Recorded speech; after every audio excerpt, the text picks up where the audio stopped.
Welcome to Coffee Rants with Dan. I am the spiritual anarchist, Dan Arnold, your host. Tune in for what's really happening every Thursday. That's Thursday at 9 a.m. in Studio A on Revolution Radio. They keep us in fear to manipulate us. They want us ignorant so we're easier to enslave. They make us murder one another so they don't have to do it themselves. Only you can break their mind control by hearing the contradictions within your belief systems that allows you to accept their lies in the first place. The time has come for us to remember our divinity, who we really are, to return to what we're meant to be, a service to others, to humanity, to return to nature, and reclaim our birthright, that which is freedom. The truth will sound belligerent because it is in direct opposition to lies. So get angry, because anger is sacred. And together we can unite and rise. Rise from this darkness. Humanity, assemble.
Okay, good morning and welcome to Coffee Morning Rant with Dan. This is Thursday, November 28th, the year of myself and yourself, 2024. I am Dan, the spiritual anarchist. I'm your host. Special Thanksgiving Day broadcast. I was not going to even do one today. I was going to get on here and maybe talk for a couple of minutes and then, put on an old show and, go about doing some things that I have to do to prep for today. And then I'm like, well, I'm going to be here at home anyway. Do I want to be in the background moving around and doing this and doing that in this small studio apartment? So from Studio Dan, and be listening to that show and making all kinds of noise in the background. I'm like, you know what? Let's just sit down here and let's power through a Thanksgiving episode. And as I talked about last week, I'm going to continue reading. I'm actually going to be reading from both books today, but I'm going to continue talking about adrenal stress response, since this is a day where everyone's going to be getting around with family members. Like a lot of listeners out there are going to be getting with their family and people they haven't seen, and frenemies and families, and probably getting into arguments over which slave master they want controlling them and which one's going to save us and which one's causing all the world's ills, because, they're the ones who are doing it. It's the puppet masters and chiefs that are doing it. It's not everyone else. Let me take a sip of my coffee. So you can find me here every Thursday. That's Thursday morning at 9 a.m. on Studio A here at revolution.radio. If you have a little bit of extra money, this is the world's number one listener supported radio platform for people to get out here and speak the truth and give you information that's contrary to what's going on in, mainstream news media. Now, some people, I've listened to some shows and they're, they cover the news. but then they give their analysis of what's going to happen or what's really going to happen. And it's still a little bit probably more truthful than, what the news is letting you know. So this is a very important platform to get information out there. And if you have a little extra, please give a little extra on the donations tab. So today being Thanksgiving, I'm gonna start off with some things I'm thankful for in this crazy world that I've called a soul garden prison planet in the past. One, I'm grateful for Revolution.radio giving me a platform to speak on. I'm grateful for my friends up on Levolution Mountain, Truth Mountain, Team Levolution, John Paul, Amy, Sebastian, Angus, your cats. I forgot their names. But you guys have given me a lot of motivation to keep going sometimes when I don't feel like even doing this, because you gotta ask yourself, am I helping? Is this doing anything? None of us on this are getting paid for this. Nobody I mention is paying me to mention. We're not doing this for the money. I wrote a couple books. I've received no money for them. I've given them away. I want the information out there.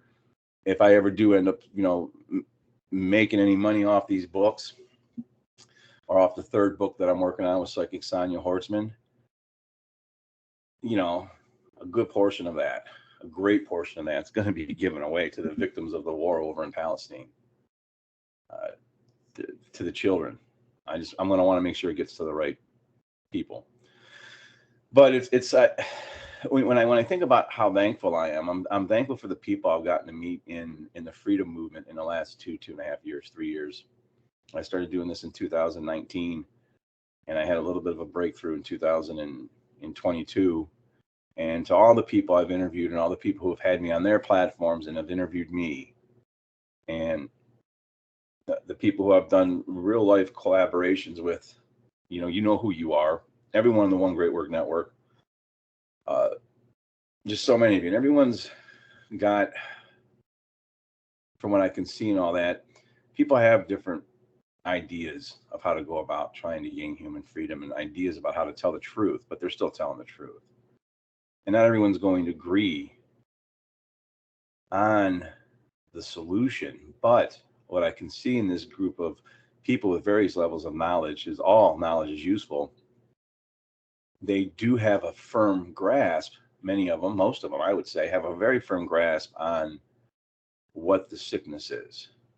And the sickness is the belief in human authority to rule or govern over other human beings.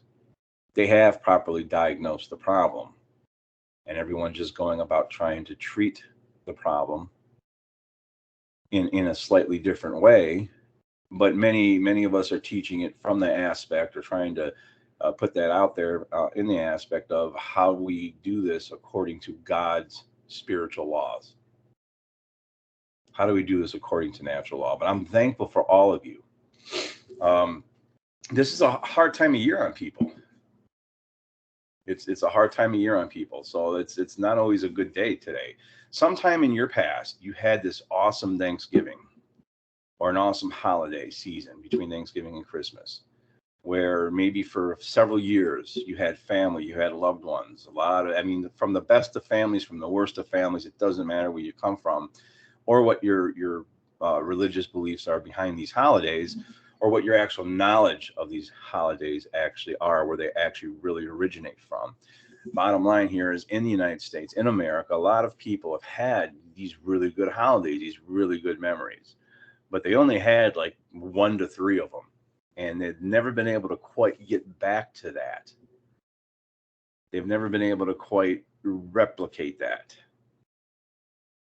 And, expectation is the mother of all resentments. So people put these expectations into things, and when those expectations aren't met, they're let down. So this is one of the most depressing times of year for a lot of people, because they've got family members who are no longer here, or they lost their mother 1 year just a week before Thanksgiving, and then they lost their father at the very beginning of November, 20 years later. So, they've got loved ones they've lost, and it turns out it could be very depressing. When I was a cop, there was this time of year was the highest suicide rates. And this is when the world wasn't, on fire, at least so overtly as it is now with all the wars. Russia's bombing the hell out of the Ukraine. So what we would be thankful for here today, in most places in this country, keep in mind that places over in the Ukraine where the satanic cabal are doing their dirty to create a one world government and doing their part to create chaos. All they want to be is not bombed. They'd be thankful not to be bombed. The children in Palestine who've completely lost their childhoods, but I see video of them still playing in the rubble because they're the most resilient creatures on the planet. Children are the most resilient creatures on the planet. They bounce back quick from trauma because the innocence that they have, they still want to just play and have a good time. We have to return to that. We have to return to that Four of Cups consciousness. In the tarot, it's the Four of Cups in the Minor Arcana. It's old childhood friends meeting and exchanging gifts. When I see that, I'm like, yeah, you think maybe they would just be thankful to not be bombed and living in rubble? So, like, if you're listening, I've got some things I've written down today, and I've got some notes. And I want to read this first note. And it's important. Maybe I should read a story first about my childhood on a given Thanksgiving. Maybe I will. Why not? I'm jumping all over the place today. Oh, by the way, last week I've got more positive feedback on my radio broadcast last week than I have had on any other broadcast. And I felt like I was kind of robotic, but I went back and listened to it. I was like, oh, wow. One of the things that I was complimented on was a 20-point slide that gave bullet points. And I would read that. I would read the 20 points. I'd read a point, and I'd give my right off the cuff interpretation and breakdown of that point. And it was what it means to be awake. And it was from a Mark Passio presentation on streetwise spirituality he did in St. Louis in 2014. And again, Mark's probably not listening to this, but if you are, I thank you for the work you've done, because you've had a great influence on me. And the radio show that I get the best feedback on is because of one of your slides. So, I'll just go out there and throw out a thank you. But I'm going to read something from my book real quick, because hopefully this little fan I got going in the background isn't creating too much. I'm closer to the mic. I'm going to read something from this. Hold on one second. Let me turn on the light. So this is from chapter 1, called A Fragile Bowling Ball, Scared Bowling Ball. And it was about a dream that I had when I died when I was 6 years old. But this was, as I've talked about in the past, I've had, and I've forgiven him, but my childhood antagonist was my stepfather, and he had been abused himself. And, I totally really have forgiven him, but he had a drinking problem, and he wasn't very nice to, women and children, I should say. And so I had kind of a rough childhood. I've had people who couldn't even read through the whole of chapter 1 who knew me personally because they cared about me and they read some of this stuff. And again, I don't put this out there as, for some, vomit of self-pity. I have none. I really don't at this point. And I certainly don't want anyone else to feel sorry for me. Please, I've been effing blessed in my life. I'll just put it to you that way. But I wanted to read the story because this was like on a Thanksgiving, actually. Okay. And so I'm going to just read this part. We lived in an old house on Cleveland's near west side. In the kitchen, there were two metal square grated heater vents situated on the kitchen floor. On more than one occasion, he, as in our stepfather, had made me and my little brother kneel on those hot grates while the heat was blowing. This would become very painful and leave square burn marks on our knees. My brother still bears the scars from this. While this was going on, he would browbeat my mother, and he would distract, and he'd browbeat my mother, who would distract him just long enough for us to put our hands down and lift our knees off the grate to get off, these heat or hot metal vents, and give us a break. I remember that during one of these kitchen kneeling episodes, I glanced out the window at the gutter on the empty house right next door to us. Because we're kneeling down on these grates and we're looking up. I could look up and see the gutter. It was an abandoned house, and what had caught my attention was a bird building a nest in the gutter. From my angle looking up, I watched in amazement as this bird created a home for its future family. So things like this helped me to escape the present moment, which I had no control over being in. So the importance here to me became about controlling whatever little things I could control. This was a skill that would come to serve me well later on in life. I could continue into that, but I don't want to. So the lesson that comes back to me for this, and the lesson that I'd want to impart on to others, is no matter how bad the situation gets in our world in the upcoming years, and I'm going to continue to talk about the big picture. I'm going to continue to talk about the satanic cabal that wants us all enslaved, and the problem of the human condition having always been one and is still slavery. I'm not going to get away from that, but for today, I'm going to zoom it back in a little bit to be thankful for things. But the lesson to that, honestly, on a day like today where people might feel a little depressed, I'm sure that probably helped out great, is there's always little actions or always little things that we can do to control our response to things or control something in this seemingly, uncontrolled world that we live in. And it's very easy to fall into despair instead of to look up at the amazement of nature. What I seen was up two birds being more humane than most humans are today. They were building a home for their family, which is what we all want, which is what we all do. And that's kind of important to always remember you have some kind of control. I want to read a quick quote by DH Larence. And some of you might have heard this quote before. It was in the movie G.I. Jane. I'm going to endeavor to not say it in the same kind of accent that Vitor Mortensen said it in when he was playing the Master Chief drill instructor in that movie.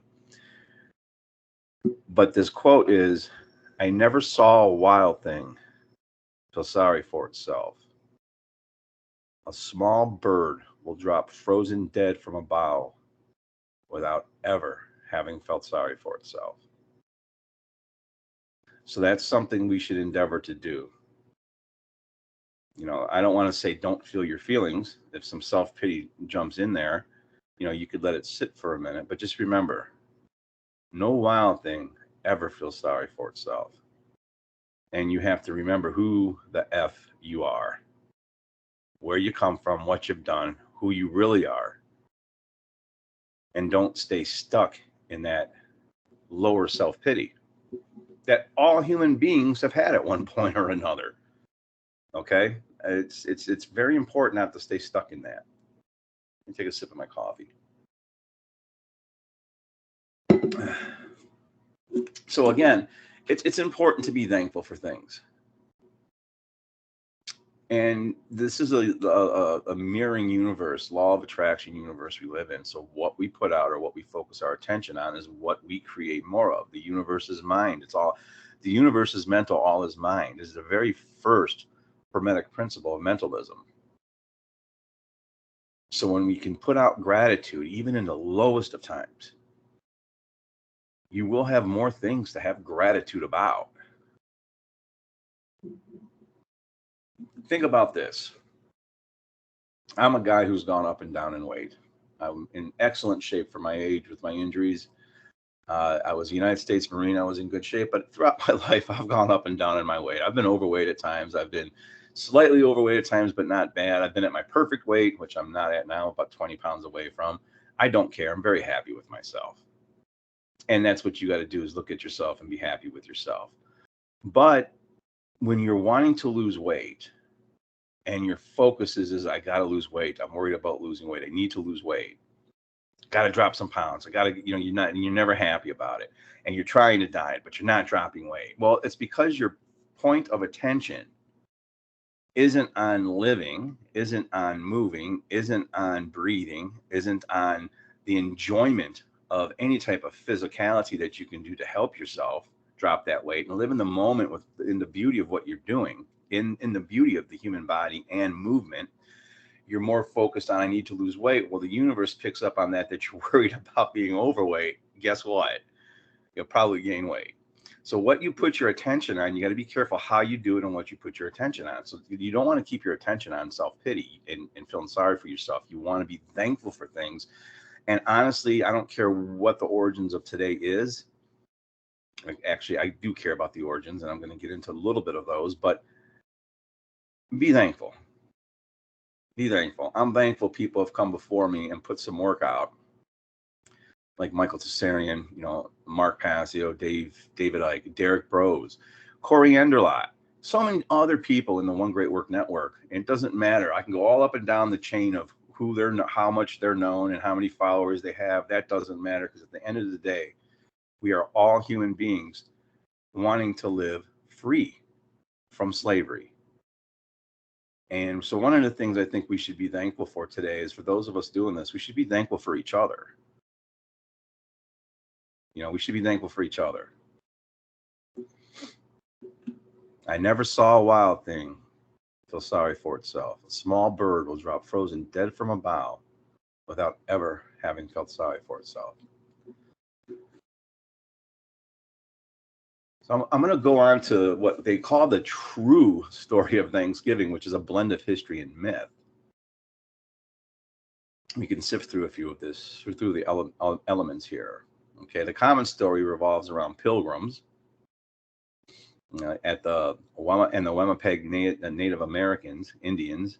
In 1620, the pilgrims seeking religious freedom arrived in present-day Massachusetts aboard the Mayflower after a brutal winter where many pilgrims perished, but they received critical aid from the Indians.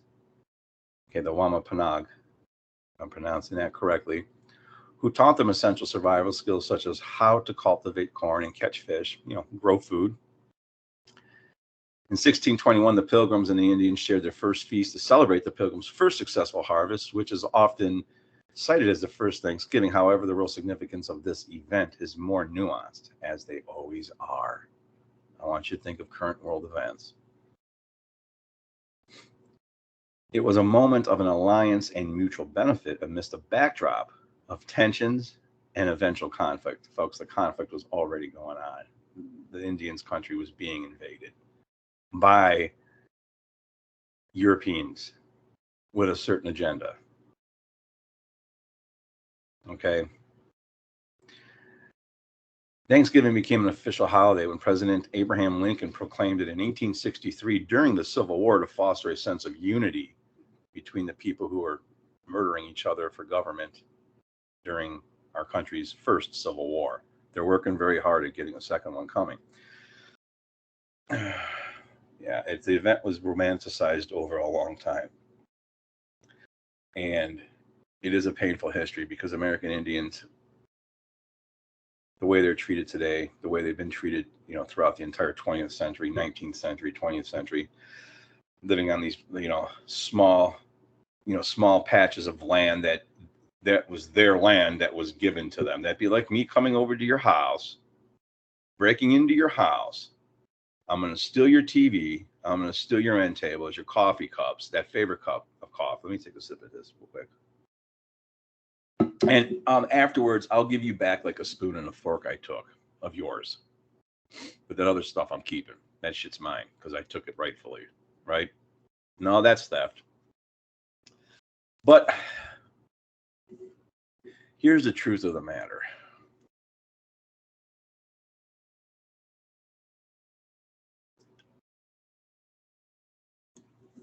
It's hypothesized, and I really truly believe this, that way before Christopher Columbus, who really never stepped foot on this continent, supposedly discovered America, Knights Templars visited American Indians. And American Indians refer to them as blood brothers. All I can tell you is this: is you need to research it. Okay, I'm not going to cite every bit of research in a 1-hour show. But they formed alliances. The Knights Templar formed alliances with Native Americans. Some sources suggest that Henry St. Clair, a Scottish nobleman and potential member of the Knights Templar, may have made a voyage across the Atlantic and reached North America in 1398, predating Columbus.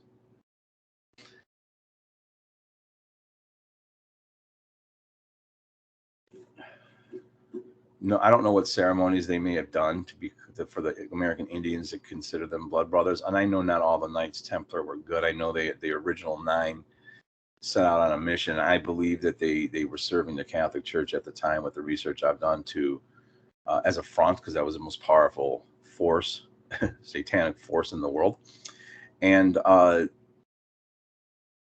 they were really looking for advanced technologies that they didn't want to fall into the hands of some, lord or would-be human ruler that would use these technologies as bad, as weaponized. They didn't want these things falling into the hands and allowing them to get weaponized. And I'm talking about the Ark of the Covenant, which was like a power source. Bottom line, they were in this country way before Columbus. And the reason why I'm bringing this up is because I'm going to have questions. As I put together this little picture, there's going to be some questions that I have. So the ancient Phoenicians, which were seafaring people who arrived in the Middle East area of modern day Egypt and Israel, they arrived there right around 12,000, 13,000 BCE, right after records indicate the last great deluge or flood.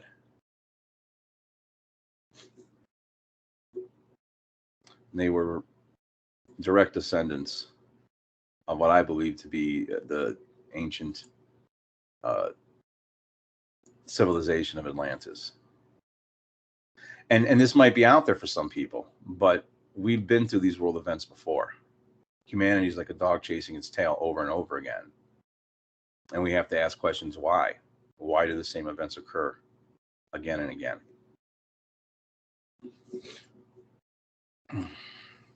So some proponents of this theory suggest that the Phoenicians, known for their extensive maritime trade, may have reached the Americas around the first millennium, around the first century. So they were friends with the American Indians. Remember, amongst American Indians, amongst some of the ancient sea peoples, including the ancient Phoenicians, who are modern day Palestinians, some of the most occulted information and truthful knowledge of our existence was passed down word of mouth.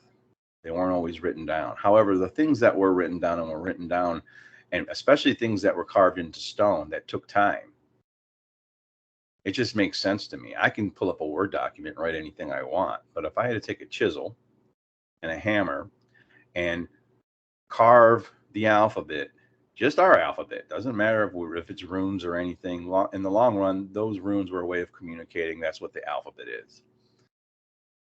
That would take some time, and I'd have to be really motivated to do it, especially when I can't drive through, McDonald's and get 1,000-calorie poisonous sandwich that would at least keep me going. Back then, they had to work a little bit, but they did have a lot of technology. The Kensington runestones were found here and unearthed. And the runic symbol on the stone, particularly the hooked X, are linked to the Knights Templar. So the quick overview I have is the Knights Templar were here. They were trying to, according to what I've read, I wasn't there at the time, but I know this seems a lot more truthful to me than anything I've read in the contradictions of the New Testament. They were almost like a Jedi Knight Order trying to keep the bad people. Not that they weren't all good, though. I think a lot of them murdered. They were order followers. A lot of them on the surface didn't know their true mission. And this is why certain occulted societies throughout history have continued down and are occulted at the top levels. Like the Freemasons, they're not all bad.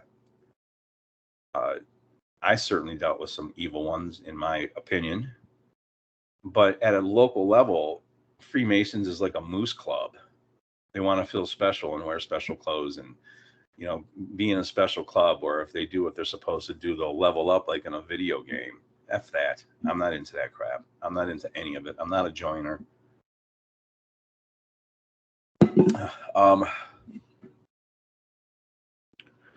So here's my questions. Here's the connection that I make in my mind. This is just my mind working here. And so the connections that I want to ask is, why did European settlers, keeping in mind that the Templars may have been here in the 13th century, keeping in mind that in the 1st century, Phoenicians or other ancient sea peoples may have been here. Why did European settlers come here? And then why did they basically ethnically cleanse and hunt down all the American Indians? What about that knowledge that the American Indians had, that the certain satanic bloodline cabal that goes back all the way back to Mesopotamia, if not before, wanted them murdered? Why? Yeah, sure. They probably had their own. There was a lot of tribes. I'm sure they, over resources, they probably had fights. They were a very brave, warrior-like people, fierce warriors. But they had to be fierce with the way they hunted and with the animals they hunted. And again, I can get into Bigfoot stories where they actually were at war with Sasquatches. Sasquatch is an Indian name. But what about them that the Europeans wanted to come in and totally take over?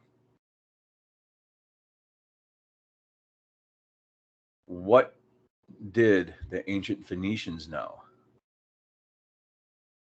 And what is it with their bloodline that has the Zionists, right? These people who aren't Semitic.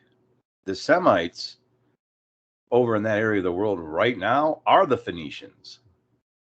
Israelites are Europeans who believe in some bearded guy in the desert sky who is actually the devil. That's the trick that they played on you. The great deceiver. That's the trick.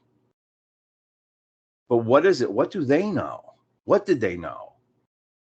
That they want to ethnically cleanse them. This is a full-out genocide going on over there. And all the smoke and mirrors on the news about there's been a warrant, arrest warrant issued for dumbass Yahoo, evil Yahoo is what I'll call him. I got a Bigfoot Yahoo story too, actually. But yeah, there all this smoke and mirrors to keep people arguing over the minutia while they still go ahead and do what it is they're going to do. What is it about those beautiful people that they don't want them moving on with any type of knowledge that they could pass on from family to family down through generational knowledge? Why are they, to me, why are they murdering them? I've said this theory before. I'm asking a question. I don't know if this is true. This is a theory. This isn't a conspiracy. I think it's a conspiracy, but one of my theories is there's something about the Rh negative blood, which is a rare blood type on this planet.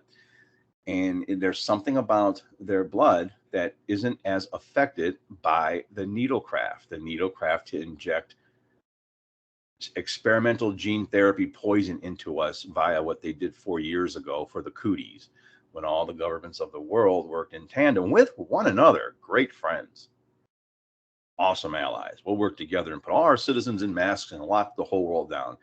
That was a test. That was a test of the Satanic Broadcasting Network. That was only a test. And here we are, 4 years later, after working in such tandem with one another, our governments, now we're nearly in a world war. Oh my God, we are in a world war. Right? So I have these questions. And when you know you've been lied to in history about something, you have to start questioning the narrative of everything. We just lived through a period in the last 4 years where they were trying to erase history and pretend like it never happened by tearing down statues and this and that, and all this stuff. How many times throughout human history has this been done? Why did they burn the library in Alexandria?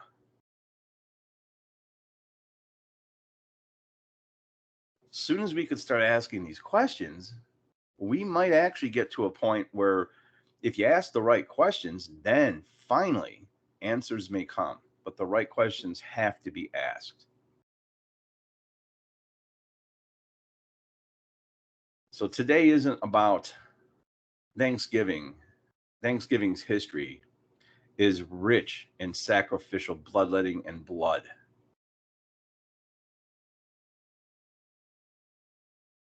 But colloquially speaking, most of us in America, we look at it as a gathering of family and friends. And that's the part I really want to pay attention to. There's a little history I gave on it and some opinions about it. But the bottom line is today is a day to be thankful for what we have and to prepare for the future on what's coming. And what's going to be coming is going to be greater than any egoic arguments you get into with your family today. And hopefully I could remember this. I won't. I promise I'm not going to get into any egoic arguments today, I don't think. If I do, maybe I'll record them and throw them on the radio as long as there's no profanity. But being a former United States Marine, I don't think I can get into verbal arguments without a little profanity. I think profanity is healthy. You don't want to keep stress in. You want to let it out. And if it's just screaming at the top of your lungs, go down to the lake by yourself and no one else is there. Scream at the top of your lungs out into the void. Let it out. Taking a sip of my coffee. Hold on. So I'm going to read a little bit on, I know I'm jumping all over the place, but it all comes together. It does come together. It all has its place.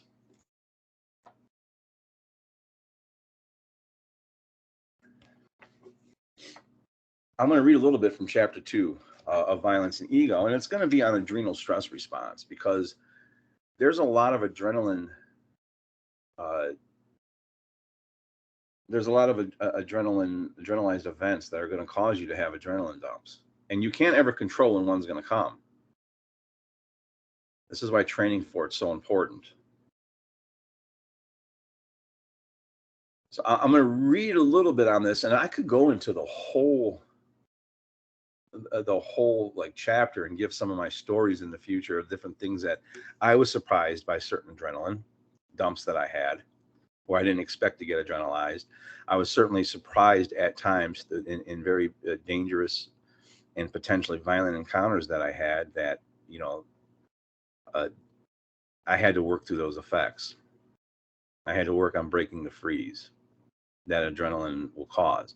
But I'm going to read this real quick, and then I'll get more in depth, because understanding it is the first way to defining it, and understanding it is the first way to preparing for it. Okay. So an adrenal stress response, I'm going to give you the physiology. I'm going to explain adrenal stress response in layman's terms through my own experiences and research. I could get medically technical, because anybody can, look that up and memorization, just read some stuff off to you. But I wasn't going to do that in this book, because I just wrote this in a book. Anyone can Google adrenaline and study it in depth as they desire. Good training for it, or real world experiences with it, is more important. And how we learn to function around it and within it when it happens. Adrenaline could almost make us seem superhuman. We get a lot stronger, a lot faster, and barely feel pain at all. Adrenal stress response, also known as an adrenaline rush or fight or flight response, happens to people when we are in fear for our safety or lives. The adrenal gland is a small gland that sits on top of the kidneys, and it's nature's gift to us in some ways. When faced with the threat of death or serious physical harm, the adrenal gland releases adrenaline into the bloodstream along with cortisol and other hormones. To be honest, it's a whole cocktail of hormones, but adrenaline's the main one. Into the bloodstream along with, and that instantly tells the heart to pump less blood to our internal organs and pump more blood into all our major muscle groups. Your heart rate will literally double or even triple in mere seconds to prepare you for fight or flight. It might sound cliche, but we have all heard about that elderly person who was able to lift a car or heavy object off of a loved one to save them from being crushed to death. Experiencing a severe adrenaline dump will cause you to intensely focus on the threat. You will experience what is referred to as visual exclusion or tunnel vision. Your field of vision narrows in that you will have very little peripheral vision or ability to see other threats. You will also experience auditory exclusion. Your ability to hear sounds will be affected. It's not abnormal for people to report that they've seen someone's lips moving but could not make out the words. All your fine motor skills will leave you, like lacing up or tying your boots, or trying to find a key you need to get off of a key ring to get into a locked psych ward to aid your partner who's getting beat up. Okay. All you're going to have left during an adrenal stress response is going to be gross motor skills, which is big muscle movements that allow you to punch, kick, grapple, and run. So I'll break real quick. When you experience this, and everyone's had one or another, but when you have a job or you're in a situation where you still have to try to function within this response, it is good because it'll make you stronger, it'll make you faster, but it also has some detriments to you. One of those detriments is going to be your peripheral vision is going to narrow to about 30%. You're not going to be able to see what you normally would pick up on your peripheral vision. This is why it's so important in special ops groups. They tell you when you're in combat and when you're training for it to remember to scan and breathe. You have to make sure you're breathing and scanning. Auditory exclusion.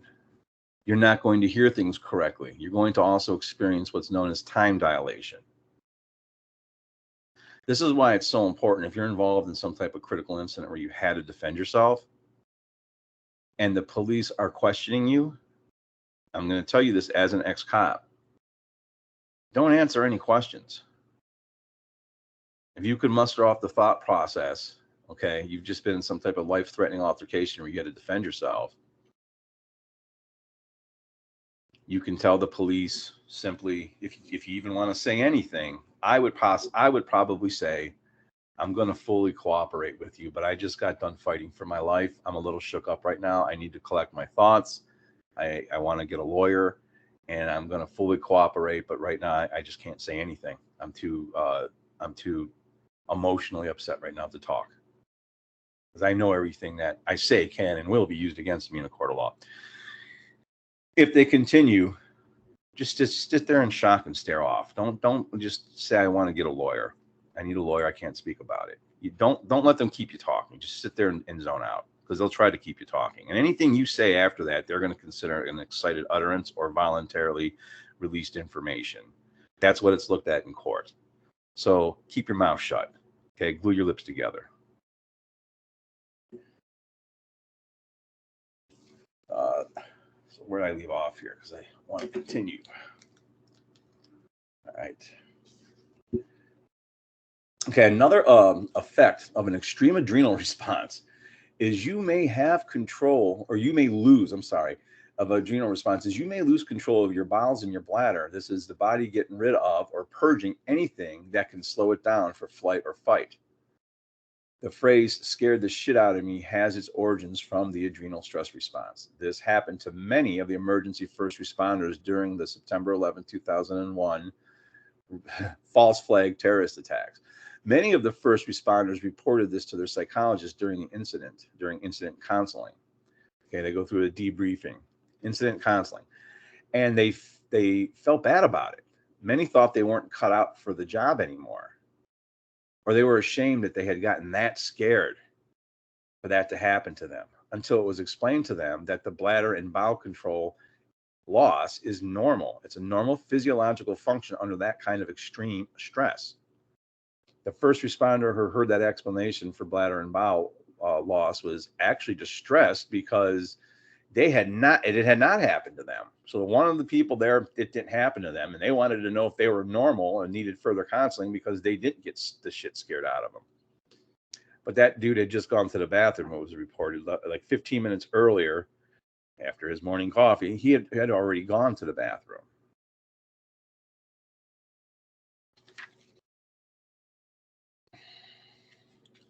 So this is why adrenal stress response training is so important. And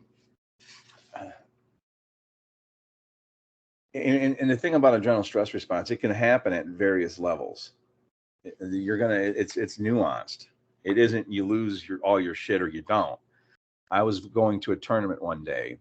I was taking students to a tournament. It was a kickboxing tournament. They had different types of martial arts events there: grappling, kickboxing, point fighting.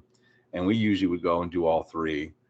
And I had had some drinks the night before, but I still took them to this tournament because I was going to be there to coach them. And the tournament director came up, and God bless her, I loved her to death. Good martial artist, good black belt. And I was voluntold that she needed me to fight. So here's this guy with an MMA record of 7-7, never had been stopped in MMA, and I had to fight him for 3 2-minute rounds of kickboxing. And I was presented with this challenge and this opportunity to teach my students something. And I'm like, okay, I'll do it. Right? We had, I think, 12-ounce gloves or 14-ounce gloves. So these are pillows. This isn't like it's MMA. It wasn't very brutal. There's headgear, there's protective equipment and stuff. I agreed to do it. Next thing you know, I'm stretching out. I didn't even have a uniform on. I didn't have my belt. I didn't care. I didn't kickbox like that anyway. But here I'm presented with, oh God, I come here to compete and I have to. So as I'm stretching out, I'm starting to have a little bit of an adrenaline dump. I was like, holy cow, this doesn't happen to me. All the real fights I've been in, all the competitions, but it's happening because I wasn't expecting this. Long story short, I had to go use the bathroom. It was an adrenaline thing. And the other 2 takeaways from this is, my students were tripping out afterwards. I ended up winning.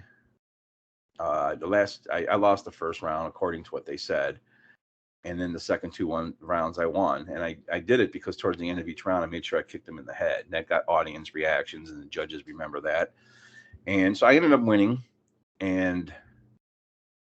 But my students were like, why'd you do that? Holy cow, And I said to them, are you going to choose when you have to defend yourself on the street? What are you going to do on the street if, in a completely uncontrolled environment, if you're put in a situation where you have to fight, but you don't feel like it because you drank the night before? What are you going to do? So, the moral of that story is I stepped up and did something I didn't feel like doing, but it was still in a relatively safe environment. And that's important because I had to battle my own adrenaline. I had to, teach a self-defense lesson. I tied it back into street self-defense.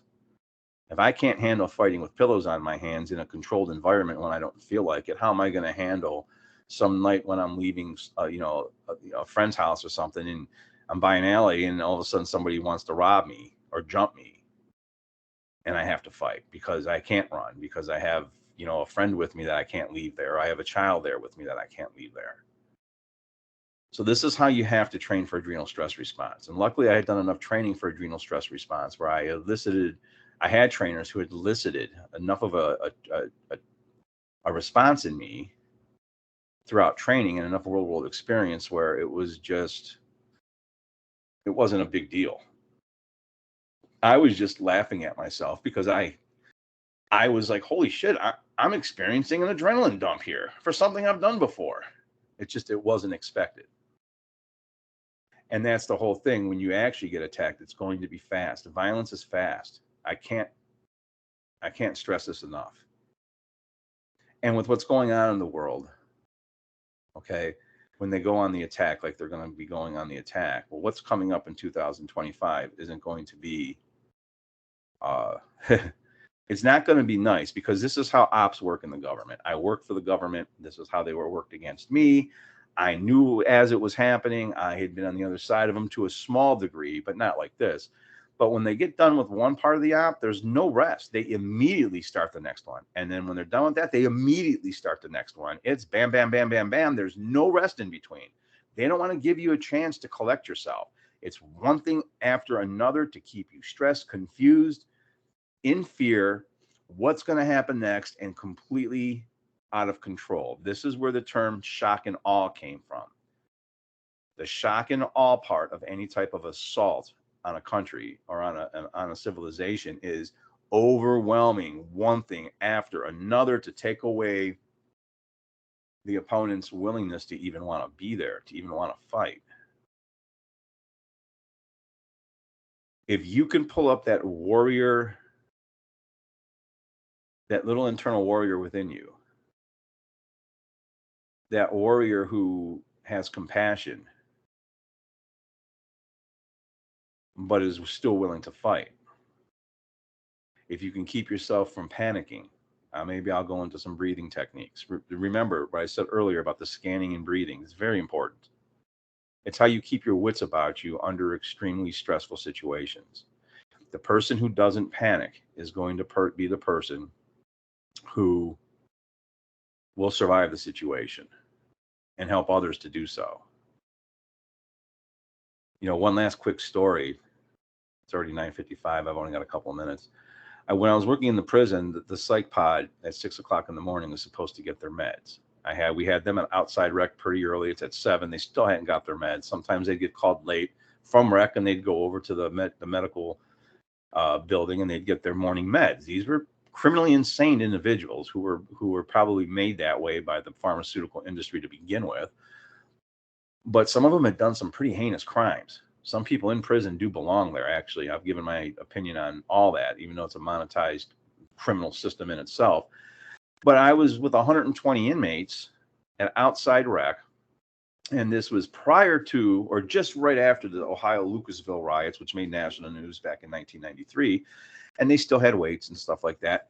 And there was 45-pound plates flying by my head. There was stuff. I mean, it was just getting pretty hectic. My partner had took off and left, and here I was in the middle of all these dudes.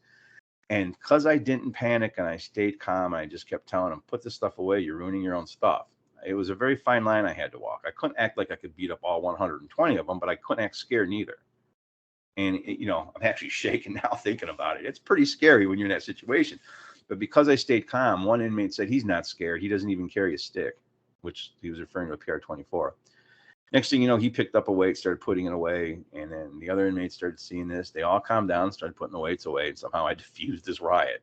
God was with me. I know my guardian angels have to be tired, and I thank them. I'm thankful for them. I've been told I have 5 spirit guides from psychics.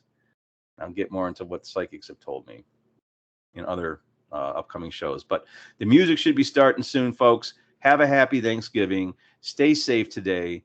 And you know what? No matter what, remember there are things to be grateful for. Have gratitude for the littlest things that you can control in life and for those in your life. Nothing but love. Till next time, stay safe.